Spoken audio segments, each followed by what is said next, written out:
Works for many years, Mr. Harrison Carroll.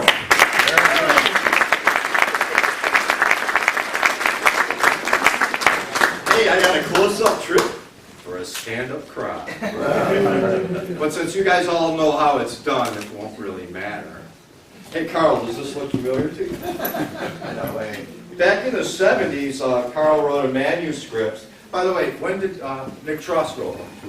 That's another story. For those of you at Dan's, I apologize that you're going to have to sit through this again. But if there is one or two persons in this audience that hasn't seen this, if you could see this table, that would be good, because that's where all the action, drama, and pathos will take place. If you haven't seen it, it's a little game from Hanky Poo. It's called Find the Pea. It's also known as the Shell Game. It happens to be the greatest scam perpetrated on the public at large since timeshare. It goes back a very long time. I thought I would do it for you today exactly as it happened to me. Let me set the scene. I was a small boy in a small town outside of Buffalo, New York, called Hamburger. Sure, they have a fair there. It's known as the Hamburger Fair. I was about half the size of this table. Well, it may have been a bigger table. But just off the midway, there was an old guy. His tattered shirt was missing a button. His silver, scraggly hair matched the gray, stubbly bristles that protruded from his unshaven face. It was a face that spoke of too many years and too many miles on the carnival grift. A canopy shaded the old man's worn-out visage from the noonday glare as he stood at an old wooden crate with 3 shells and a pea on top. I walked by. He said, "Hey kid, how would you like to win some money?" I said, "Sure. What do you have to do?" He says, "I have these 3 shells in this pea. You tell me where the pea is, and you win." I said, "Well, that's easy. The pea is under the center shell. Turn it over." He said, "Yeah, but it's not that easy. There's 2 factors involved. 1, I get to move the shells around to see if your eye is quicker than my hand. And 2, you need to put up a coin to win a coin." With that in mind, I decided to put up a coin. I watched the old man's, remember where the pea is, folks. I watched the old man as he started moving those shells, slowly at first, but then he picked up speed. My 9-year-old eyes could barely follow when he put the peas to rest. The shells to rest. He looked down at me, he said, "Where's the pea?" Well, I wasn't sure. I was going to say here, I was going to say here. I opted for here. I said, "Turn that shell over." Of course, it was empty, and I said to the old man, I knew I should have said the other end, this shell here. He said, "You would have still been wrong. You see, the pea is in the center. It's always in the center."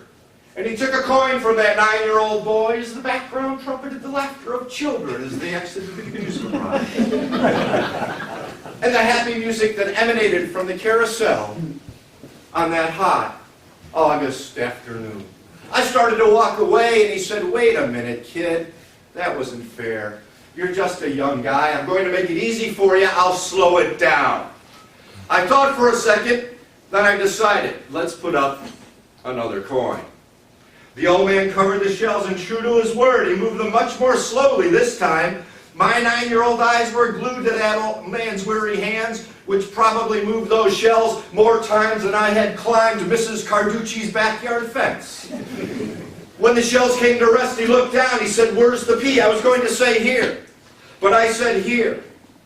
I was wrong. He said, "You see, young man, the pea is in the middle. It's always in the middle." And he took another coin from that 9-year-old boy as the sun beat down, melting the tar that formed the midway to the size 5 sneakers of a 9-year-old. As you could almost taste the mustard-laden hot dogs, the French fried potatoes, as their aroma permeated the air on that hot August afternoon. I started to walk away, and the old man said, "Kid, look, come back. I'll do it again. I'll only use one hand." I thought for a minute, that was twice as good for me, one hand. I put up another coin. The old man proceeded to cover the pea with the shell. And the old man started moving those shells with the deftness of a surgeon. When his hands came to rest, he looked down, he said, "Where's the pea?" Well, even at the age of 9, I could figure out the old man's game. I said, "The pea is under the center shell. Turn this one over." No. And he did. There was no pea. I said, "Wait a minute, you said the pea is always under the center shell." He said, "It is. Only I moved the center over here." And he took another coin from that 9-year-old boy on that hot August afternoon. I was down to my last 2 coins. Barely enough to see William Dirks, the 3-eyed man, Surrender, the world's tallest woman, or Stimpy, the world's smallest pony. I barely had enough for popcorn, cotton candy, or salt water taffy sold by the gypsy vendors who operated from their gaudy colored trucks. I was down to my last 2 coins, certainly not enough to see Jojo, the dog-faced boy.